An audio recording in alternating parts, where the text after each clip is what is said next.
হুজুরের কানে এই কথাটা পৌঁছালে তোদেরকে যে আর আস্ত রাখবে না রে, তোকে যে আস্ত রাখবে না। এখনো ভয়?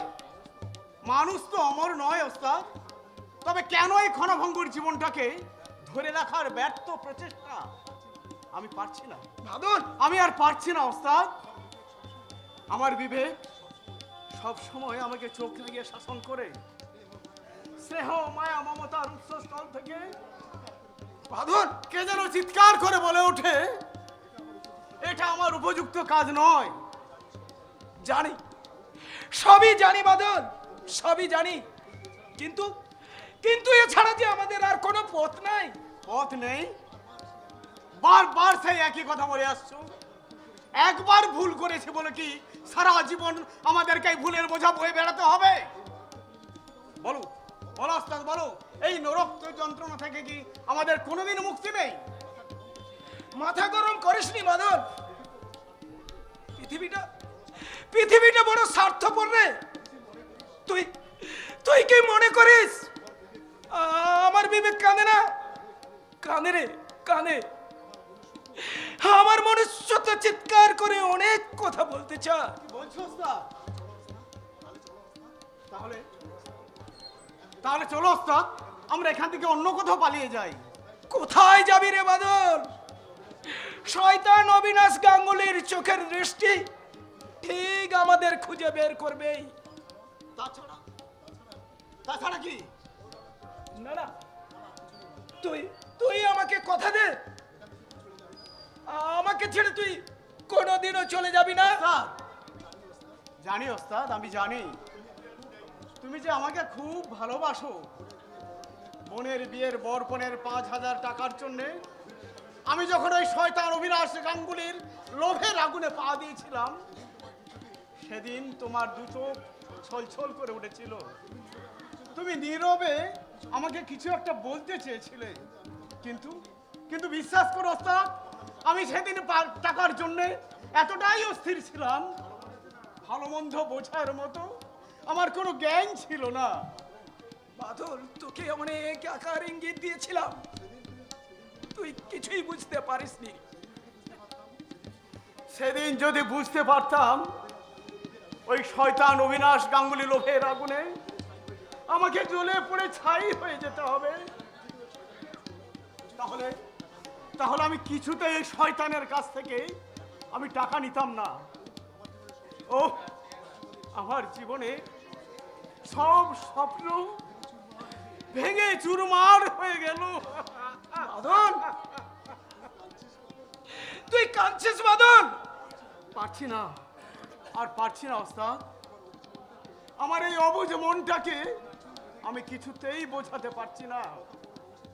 কত বড় বংশের ছেলে আমি। বাদল, আমার বাপ ঠাকুরদা যে হাত দিয়ে দেবতার পুজো করে গেছে, আর আমি সেই হাত দিয়ে ছুরি ধরছি। আহ, আমার আমার বুকখানাতে কে যেন পাথর ছুঁড়ে মারছে। অনার্স গ্রাজুয়েট বাদল চৌধুরীর বাদল, আর আজ একটাই পরিচয়, সে এক সমাজ বিরোধী গুন্ডা। বাদল, দেশের মানুষের কাছে তার পাওনা শুধু ঘৃণার ফুৎকার, বাদল, শুধুই ঘৃণার ফুৎকার, শুধুই শুধুই ঘৃণার ফুৎকার।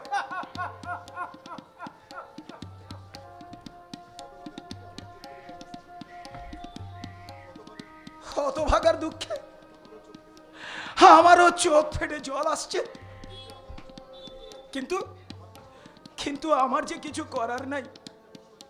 একটা অসহায় প্রাণ ডুবে যেতে দেখেও আমি তাকে কিনারায় পৌঁছাতে পারলাম না, কারণ কারণ আমি যে সাঁতার জানি না, আমি যে সাঁতার জানি না। তমাল, হুজুর, আপনি? মিস্টার বাজপেয়ীর কাছে যাচ্ছিলাম, ভাবলাম এই পথ দিয়েই যখন যাচ্ছি তোমাদের সঙ্গে একবার দেখা করে যাই। বাই দা বাই, নতুন ছেলেটা কাজের হিসাব রেখেছো? আমি ওর কাজে খুব খুশি হয়েছি। হুজুরের অশেষ দয়া। দয়া না না, অকারণে কাউকে আমি দয়া করি না। আমি শুধু বুঝি কাজ। কাজের গাফিলতি হলে আমি কাউকে ক্ষমা করি না। সে আমি জানি হুজুর। জানো বুঝি? তাহলে নিশ্চয়ই এটাও জানো, আমার সঙ্গে বেইমানি করলে তার শাস্তি বড় ভয়ঙ্কর। কি বলছেন হুজুর? আমি আমার চোখকে ফাঁকি দেওয়া অত সহজ নয়। আমি কদিন ধরে লক্ষ্য করছি, আগের মতো তোমার কাজে আর উৎসাহ নেই। কেন? এর কারণ কি? আপনি বিধায় আমাকে দোষারোপ করছেন। আমি আপনার আদেশ অমান্য করবার আমার দুঃসাহস নাই। তাই যদি সত্যি হবে, তাহলে পরশুর অপারেশনটা সাকসেসফুল হলো না কেন? কি হলো? চুপ করে আছো কেন? আমার প্রশ্নের উত্তর দাও। লতিফের সামান্য ভুলের জন্য শাট আপ! নিজের দোষ ঢাকবার চেষ্টা করবে না। কাজের দায়িত্ব আমি তোমার উপরেই দিয়েছিলাম, আমি তোমাকেই দায়ী করি। এবারের মতো মাফ করুন হুজুর। আমি কথা দিচ্ছি আর কোনোদিন ভুল হবে না। কথাটা মনে রাখলে আমি খুশি হব। না হলে আমি তোমাকে কুকুরের মতো গুলি করে মারবেন, তাই না স্যার? বাদল, বলুন, যে জীবন আপনি দিতে পারেন না, সেই জীবনকে শেষ করে দেওয়ার অধিকার আপনার আছে? বলুন, জবাব দিন। কৈফিয়ত চাইছো? হ্যাঁ, আমি কৈফিয়ত চাইছি। আমাদের মতো দারিদ্রতার সুযোগ নিয়ে আপনার লোভের আগুনে পূর্ণ করতে আমাদের মতো মানুষকে আপনারা অমানুষ তৈরি করেছেন। এর পরেও কি আপনি আমাদের হ্যাঁ হ্যাঁ, এর পরেও তোমাদের যেটুকু মনুষ্যত্ব আছে তা আমি ভোঁতা করে দিতে চাই। বলুন। এ লাইনে নতুন এসেছো, তাই আমার আসল স্বরূপ এখনো চিনতে পারোনি। চিনেছি চিনেছি, খুব ভালো করেই চিনেছি। মানুষ নামের কতিপয় পশু যে দেশে দাপিয়ে বেড়ায়, আপনি তাদেরই একজন। Shut up! আর একবার ওই কথা উচ্চারণ করলে আমি তোমাকে ক্ষমা করুন, ক্ষমা করুন স্যার। এবারের মতো ওকে ক্ষমা করে দিন। আমি আপনার পায়ে ধরে ক্ষমা চাইছি। এবারের মতো ওকে মাফ করে দিন। তুমি ওই স্কাউন্ডেলটাকে ভালো করে বুঝিয়ে দাও, অবিনাশ গাঙ্গুলি ক্ষুদ্র শিগালের আস্ফালন কোনোদিন